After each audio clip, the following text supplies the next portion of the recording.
Not long after 3:30 a.m. on July 29th, John Hacker, a self-described civilian journalist, was standing in front of the federal courthouse. He was speaking with Jake Johnson, another civilian journalist, when Hacker was targeted with a green laser. I think actually Jake noticed the light before I did. Green laser. Like, seriously, is this a joke? You not? He had looked up and was like shouting at the officers that were way up on I don't know what floor. This is not great. The laser came from a 7th floor balcony of the federal courthouse, which federal agents used as a lookout. Dude, you have the wrong target. I don't know what the you want me to. Two unmarked vehicles, a Honda Odyssey and Chevrolet Tahoe, drove up to the intersection. A Border Patrol officer, who appears to have exited from the right side of the dark gray Chevrolet, grabbed Hacker's left wrist. The officer said nothing to me. Making a mistake. Hacker was walked over to the white Honda. An officer removed Hacker's phone from his right hand and placed it on top of the van, cuffed Hacker, and put him inside.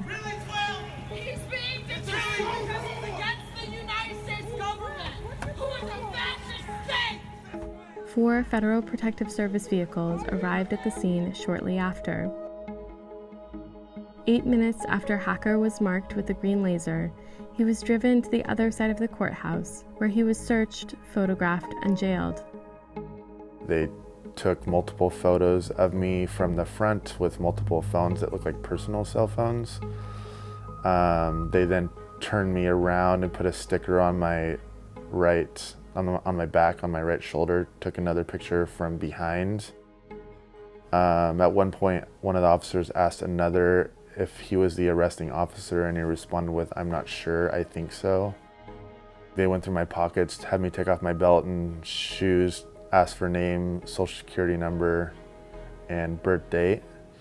I resisted a little bit with the social security number I told him I said I'd never heard of law enforcement asking for social security number, and he said, "You'll hear about it." Hacker was taken to a floor with holding cells. I would say somewhere around a half hour. When they came back in, they had asked for fingerprints and a DNA swab, mouth swab. So I told them I don't have prints because of amputations, and then they took the mouth swab, which was a little bit weird to me. Hacker says federal law enforcement kept him in custody for an hour and a half. He was released with little explanation. At this point, I didn't know what was going on, but then one of the officers said, "Are we transferring him?" And the guy that was moving me through said, "No, we're releasing him." So at that point, I was like, "Okay, I'm being released." There was probably like 8 to a dozen officers out in the garage, and one of them said, "We're releasing you without charges. We've done an investigation, determined you've committed no crime, and here's your property. Have a nice day." And then I walked out. They did not give me my phone, but I did not know they kept my phone until I got out back to the park and was going through all my stuff and putting it in my pockets. Hacker's phone has still not been returned. So it definitely has impacted my ability to document in a way that really shows what's going on, because there's that constant fear around keeping, extra distance.